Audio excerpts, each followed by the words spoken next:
Buscar o propósito ou o sentido de vida é um assunto que muitas pessoas se sentem pressionadas. Eu tenho que encontrar o propósito da minha vida.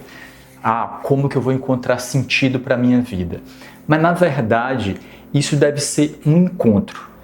Só que, naturalmente, não é um encontro tão fácil de perceber, tão fácil de acontecer. Por isso, nesse vídeo, eu vou deixar duas chaves, duas dicas que são muito interessantes de como você pode encontrar o seu propósito.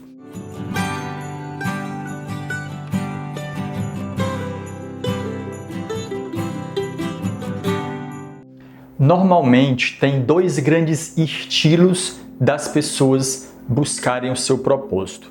O primeiro, que é muito comum, é as pessoas buscarem um propósito muito nobre, buscando lutar por alguma causa, seja uma causa revolucionária, uma causa educacional, você se tornar um líder, um religioso, um educador, enfim, uma pessoa que vai procurar dar alguma diferença para a humanidade, não é? Contribuir com algo diferente, com algo novo.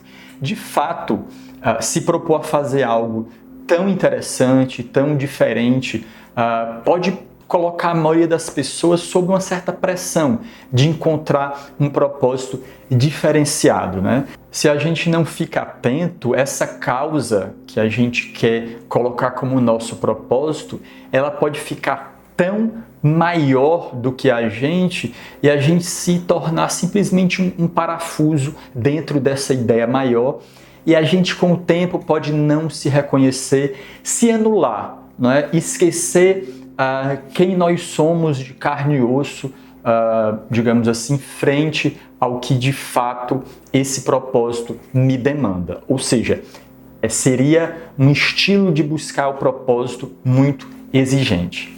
Por outro lado, assim, no outro extremo, tem um outro estilo de propósito que é simplesmente buscar o próprio bem-estar, o prazer imediato. Seguir o fluxo, se conectar com as intuições e buscar obter a felicidade que eu não sei se eu vou ter acesso amanhã. Já que a vida é muito curta, então o nosso propósito basicamente vai ser feliz. É comum, muitas vezes, as pessoas dizerem eu quero ser uma pessoa autêntica. E, basicamente, você vai em busca da construção dos seus próprios prazeres, dos seus próprios desejos. E esquece a importância de compreender que as atividades que você faz não são o propósito em si. Eu trabalho, eu estudo, eu cuido da família, faço isso, faço aquilo. Mas as suas atividades não são o propósito da sua vida. Você vai viver o seu propósito nelas. Propósito, para entender a ideia de propósito, a gente precisa evoluir, buscar evolução. E para buscar evolução, a gente precisa sair da zona de conforto. Seja como for, buscando um propósito mais nobre ou buscando um propósito simplesmente dentro do fluxo do prazer, a gente deve evitar movimentos massificados, movimentos de boiada, simplesmente seguir o que todo mundo está fazendo. Então, para isso, para a gente procurar encontrar o nosso propósito, vou te falar agora as duas chaves que podem facilitar com que a gente encontre mais facilmente o nosso equilíbrio em busca do nosso propósito de vida. A primeira chave é a busca de um bem-estar sustentável. Não estou negando a importância da gente buscar o nosso bem-estar, o nosso prazer, a nossa felicidade, mas que ela seja de forma sustentável. Afinal de contas, todos nós vamos ter muitos desejos. Só que vamos lá, a gente já é adulto, a gente já entendeu desde a nossa infância, adolescência, que a gente não dá conta de realizar todos os nossos desejos, os nossos sonhos. E se a gente não conseguiu até agora, como que a gente vai conseguir daqui para frente? Não é verdade? Então, para um bem-estar sustentável, a gente precisa entender que vários dos nossos desejos vão precisar ser selecionados, ser deixados de lado. Alguns, inclusive, vão precisar ser reprimidos. Isso é a natureza de uma civilização, né, onde pessoas vivem conjuntamente. Isso implica repressão de desejos. Se não há repressão de desejos, há agressividade, porque cada pessoa vai lutar para satisfazer os seus próprios desejos. E aonde há agressividade, há medo. E é basicamente o caos que a gente está vivendo hoje, né? Agressividade e medo. Então a gente não precisa buscar um propósito simplesmente focando no bem-estar, que em última análise vai me conduzir ou a ser uma pessoa agressiva em busca dos meus desejos, ou a ser uma pessoa medrosa que teme que o meu desejo ou que o desejo do outro seja a causa do meu próprio sofrimento. No entanto, a busca do prazer, a busca do bem-estar, ela é muito importante, porque ela vai dar a experiência de prazer que a vida deve nos proporcionar, ainda que seja pequena, de um sorriso, de uma pizza, de um chocolate, ainda que seja felicidades momentâneas, mas é fundamental. Ao lado disso, tem a segunda chave, que é muito importante, que é quando a gente deseja compartilhar valores, talentos e afetos. Qualquer um de nós tem algo para compartilhar. Qualquer um de nós pode reconhecer dentro de si algo que pode tirar de dentro do mundo autocentrado e compartilhar com o outro.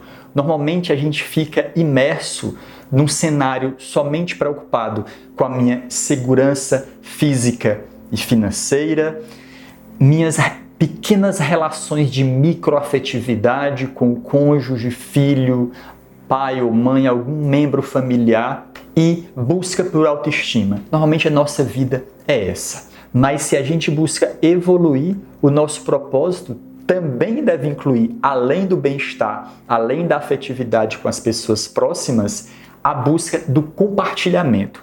Essa é a natureza fundamental de qualquer civilização. E aí eu entro num tema que talvez seja o tema mais nobre do vídeo de hoje, que é falar um pouco da história que o Viktor Frankl, esse psiquiatra que foi fundador da logoterapia, ele experimentou nos campos de concentração nazista. Ele já era um grande psiquiatra, ele já tinha definido um pouco das principais linhas da sua teoria, mas ele confirmou várias das coisas que ele observava no campo de concentração nazista. Gente, um campo de concentração nazista não precisa falar muito, né? Vocês devem ter visto notícias, imagens, enfim, algo bárbaro. A gente imagina pessoas em sofrimento, pessoas com doenças, pessoas com problemas enormes, mas viver anos a fio dentro de um campo de concentração deve ser muito difícil. Ver seus parentes morrendo, enfim, uma situação completamente aflitiva, sem se defender do frio, pouca comida. Então, dentro desse cenário, muitas pessoas que eram submetidas a trabalhos forçados, não é? Simplesmente queriam um espaço para poder tirar a própria vida. Por isso que muitos dos guardas que estavam lá no campo de concentração não eram simplesmente para evitar que os prisioneiros fugissem, mas para evitar que os prisioneiros se matassem. Veja a quantidade de sofrimento aí.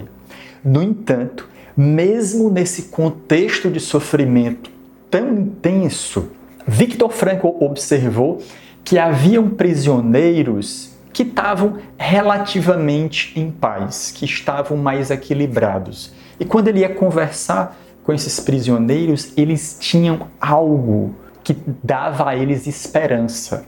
A esperança de que se encontraria com alguém querido no futuro.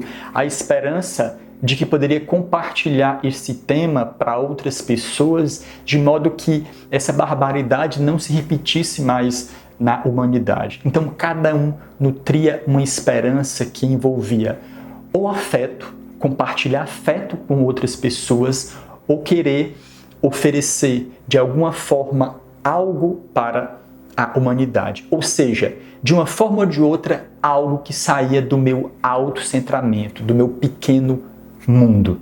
No cultivo dessas duas chaves do propósito, a gente precisa ter atenção ao cultivar a busca do bem-estar sustentável. Eu quero o meu prazer, eu estou em busca do bem-estar sustentável. No entanto, eu tenho que aprender a lidar com a minha sensação de falta. A psicanálise já fala disso há muito tempo, desde a época dos próprios escritos de Freud, que todo ser humano ele é um ser faltante, ele sente falta, ele precisa construir algo mais. Só que a gente precisa conviver com essa sensação de falta, com essa sensação de desejos que não podem ser realizados. Isso é fundamental para que esse bem-estar ele se sustente, para que eu não fique simplesmente correndo atrás de um desejo, atrás do outro. Por outro lado, quando eu vou em busca de algo mais virtuoso, de compartilhar com a sociedade valores, talentos e afeto, eu preciso ter claro de que não precisa ser algo tão grande, né? Pode ser algo simples, né? Pode ser algo que eu experimente no meu próprio dia a dia, nas minhas próprias atividades, em atividades pequenas. E aí, para isso, a minha autocrítica, o meu chicote interior, ele precisa estar bem equilibrado. Ele não precisa estar tão rígido e exigindo de mim algo que eu não posso dar, pelo menos nesse momento. Seja que ocupação você tiver, seja que inclinação psicológica você tiver, seja buscando mais um prazer intuitivo, seja buscando mais uma causa nobre do propósito, você precisa encontrar esse ponto de equilíbrio. O ponto de equilíbrio é fundamental para você definir, pelo menos por agora, qual é o seu propósito. E você banca essa escolha, você sustenta ao longo do tempo isso como um valor fundante para orientar, de certa forma, o eixo da tua vida. Claro que o propósito não precisa ser algo inflexível, que eu vá segurar anos a fio. O propósito ele pode mudar a proporção que eu mudo, né? A gente muda todos os dias e a proporção que a sociedade muda, o meu entendimento muda, meu amadurecimento do contexto também muda. É muito importante a gente entender que o nosso propósito é único, porque nós somos seres únicos. Porque nós somos únicos, a gente só precisa ter atenção. Tudo bem que o meu propósito ele não precise ter uma causa super nobre, difícil de ser atingida, que eu me exija demais. Mas também, por outro lado, eu preciso ter atenção para não levar uma vida fútil, autocentrada, egocêntrica e, por isso, sem sentido. Bom, gente, espero que vocês tenham gostado do vídeo, desse debate sobre propósito. Deixem nos comentários o que é que você acha, como que está sendo o teu caminho de busca do teu próprio propósito, como você vê essa questão. Se você gostou do vídeo, deixa o like, é muito importante, compartilha com pessoas que podem se beneficiar desse assunto também. Um grande abraço e até a próxima.